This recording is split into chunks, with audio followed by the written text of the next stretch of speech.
the fallout in South America. I know, Tim, you're jet-setting right now and enjoying a very well-deserved vacation in Europe, but still keeping your ear close to the ground in South America. I want to talk about Argentina now. It's been a couple of weeks since the disappointment of the World Cup final for Argentina and for Scaloni. What's been the fallout? What's been the reaction in the media and in the press in Argentina to the manner of Argentina's final defeat? Well, they went home to a hero's welcome. And you have to remember that Argentina went from 1993 until 2021 without winning a senior title. And that's 28 years. And that's more than it would be for a European side because there were so many versions of the Copa America in that time. So 28 years without a senior title, it's almost like dog years. It's a long, long time. And then the Scaloni project, extraordinarily, they appoint someone with no senior coaching experience, starts off very badly, but he gets it all right. And during that 5 years, they won everything. So the abiding sense was one of gratitude to this team. There's also, I think, from many, from some anyway, a sense of denial. There's even been a petition going around calling for the World Cup final to be replayed on the basis that the ref was clearly biased. I think when you look at those statistics, I think you see the depth of the denial of reality there. They don't take losing very well. They're not the greatest losers in the world. I suspect from your question, Mark, you want me to talk about all of the antics and some of the stuff that was going on. And I can tell you in Argentina and in much of South America, it's an absolute and total non-issue. It seems to offend maybe Anglo sensibilities, but certainly the way that, say, Paraguay or Argentina conducted themselves in the World Cup would be seen as using the weapons that you've got in order to go to war. But I think the overriding feeling is one of gratitude to this team and what it's provided over the last 5 years. I mean, from the outside looking in, Don, it was not a surprise that Argentina did that. That's what they do. That's what they're very good at. It got them to the final. There are 46 other teams that would have swapped places with them to get to the final. So I wanted to do the compare and the contrast from an Argentina perspective, from a South America perspective. As Tim's saying, it's a non-issue there, but it's an issue everywhere else because of the way that they played and the way they set up in the final. Does that tarnish their legacy outside of South America in any way? No, it wasn't how they performed in game. It was after the game. It was after the final whistle. That's the antics you don't want to see. That's what I found a little bit repulsive after the game. But you have to understand, I think if you're an Argentina fan player, you are very, very emotional. And the emotional side of it got them through to a final because they should have been beaten 3 games ago, well before when Egypt had them beaten, when Cape Verde had a chance of beating them. But their emotion and their heart and their will to win and their desire and their capability to street fight, that's what got them to a final. So you have to credit them for that. They're using, as Tim said, the weapons that they've got to try and get as far in the competition as possible. Now, they probably sat there the night before and they've probably thought, well, how do we out-football this Spain side? And it's impossible. And literally you have the perfect game, you can't out-football Spain because it's in their DNA to take the ball away from any team across Europe and the world. So their only tactic in game, a little bit like the first half an hour of the England game, was to get into their faces and stop the opposition from playing, disrupt the rhythm. In the England game, I thought they played brilliant football. So there's two sides to them. It's not just like we've got to paint them with this brush where they're a horrible team and they've got nasty individuals and they'll do anything and above to win. It was more for me the antics after the game, but how they performed in the World Cup, I think they were absolutely brilliant to watch. Augie, do you think the way that they have been portrayed outside of the country has been realistic and has been fair, or has it been over the top from certain countries that might have lost to them along the way? Is this a Scotsman suggesting you're talking about a team that lost the semi-final? We booked holidays for 2 weeks, and it's the group stage. English fans show up for the knockout stage. I've got a picture of Diego Maradona on my wall from the hand of God moment. So he's down there as well. Don't worry about that. Wasn't a handball? What are you talking about? The wrong person to ask about it. But listen, I think Don's right. I think the situation with Argentina was certainly in the semi-final against England. they won that game because of their qualities, their ability, as Scaloni said, to play like 7 or 8 year olds, to play like players that have just got a natural ability and a natural ability to win. They're not, you can see with Argentina, they're not products of academies. They're not taught from a young age to pass sideways and to do so many step overs. They're taught to win. So I think the best of Argentina came out in the semi-final against England, even though they were streetwise, and in the first half particularly, they were quite rough and tough with England, but England had to deal with it. So no issues with that. But I think Don's right. It was the post-match scenes. It was the Paredes behaviour. It was Molina. It was Roberto Ayala, a coach who's in his 50s, striking an opponent. That's the issue, because when they lose, like Tim said, they're not the best losers in the world. I think the way they played a certain way because they were scared of Spain, and it was one of those days where Messi couldn't save them. And that's why they played the way they did. It reminded me a lot of the 1990 World Cup final when they lost to West Germany, and they couldn't rely on Maradona that night, and it got nasty and got messy again. But Argentina for me are a great football nation, and I just want to kind of throw it to Tim. Now that Messi's gone, are we going to see a situation where South American football is almost like the dark side of the moon, because there's no young players coming through, and this could be Argentina's last chance of a World Cup win for a long time? There are always young players coming through. The premature move, I think, can be a problem.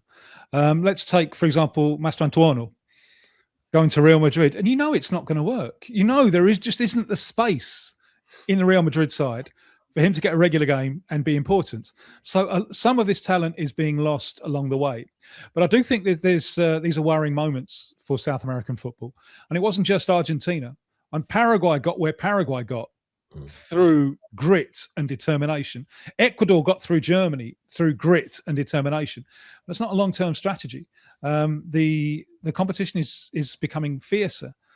Western Europe is producing. I mean, there are people not being picked in the England squad who would probably get in the Brazil team. I mean, this is extraordinary. And Western Europe is producing talent, and that's also behind there a rise of African football as well. So the scenario is looking more and more competitive. And South America, remember how the Nations League is locking the South American national teams out of friendlies with Europe, when the only opportunity to play European opposition in the Qatar 26 cycle was the FIFA dates in March. So that's a problem. So this was a worrying World Cup, I think, for South America. But there will always be talent there, and the margins are sometimes so fine. The margins in the knockout games, and if you think of Brazil's last 3 eliminations, they probably deserve to take Belgium to extra time in 18. They deserved to beat Croatia in 22, and they had the early chances and failed to take them against Norway.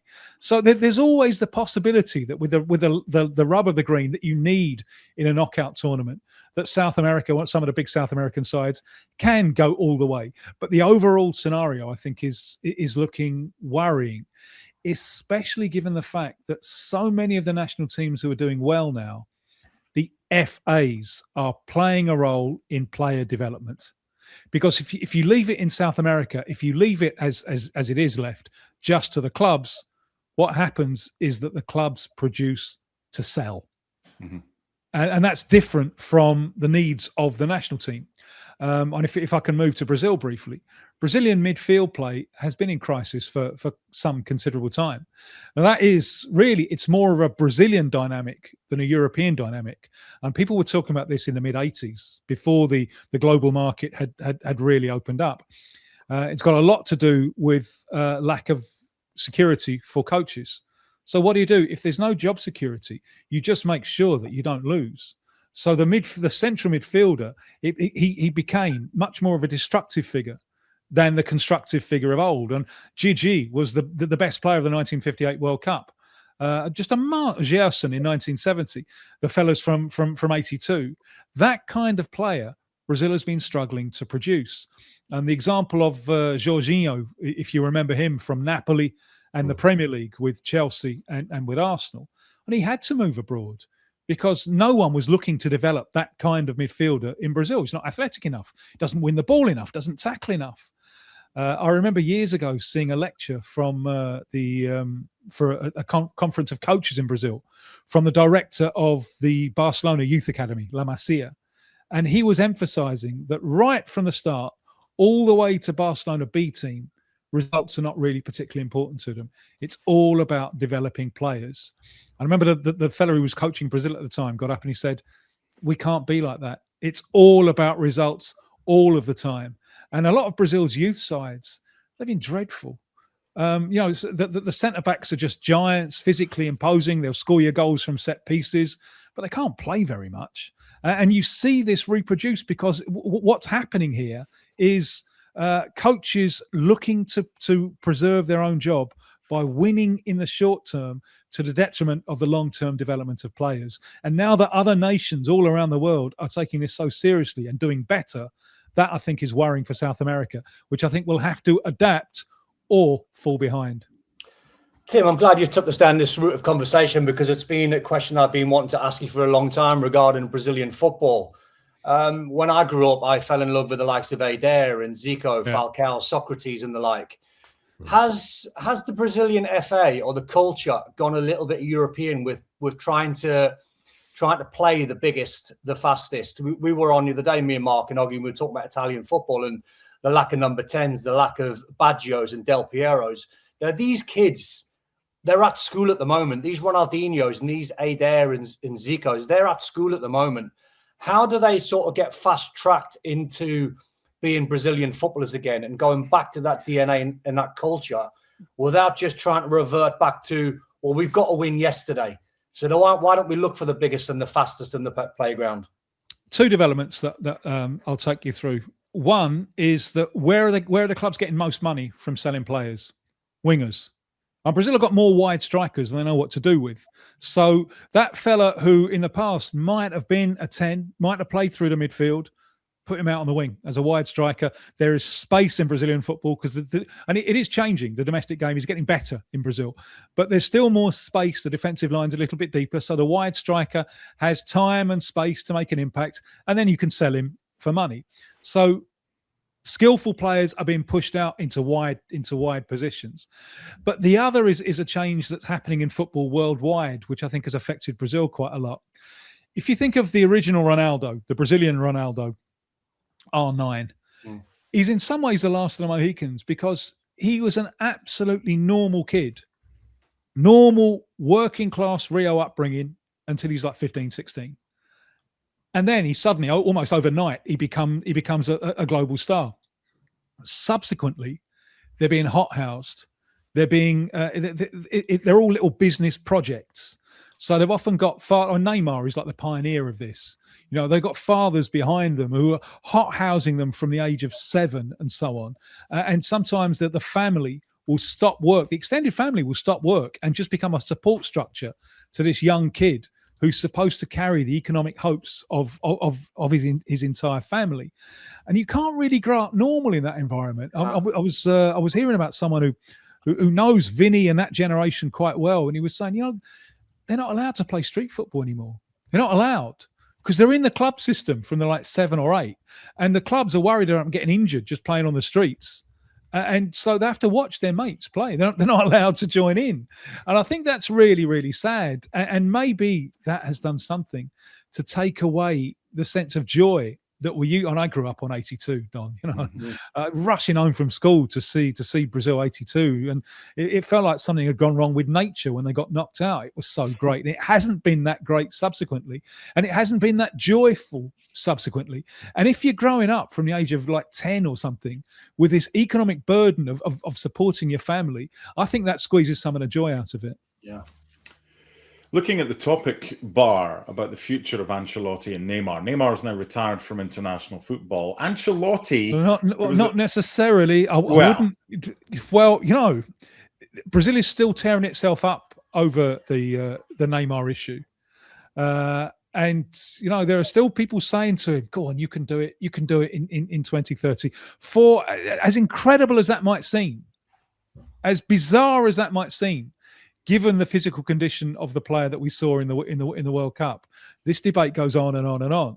And we talked earlier on about elite coaches, and I'm still trying to process what happened. The two outside coaches who come in because of game management are the coaches who seem to have made the worst substitutions. And what Ancelotti did to his side when he brought on, it's not just he brought on Neymar, but the way that he restructured his side in the wake of bringing on Neymar, just threw the game away.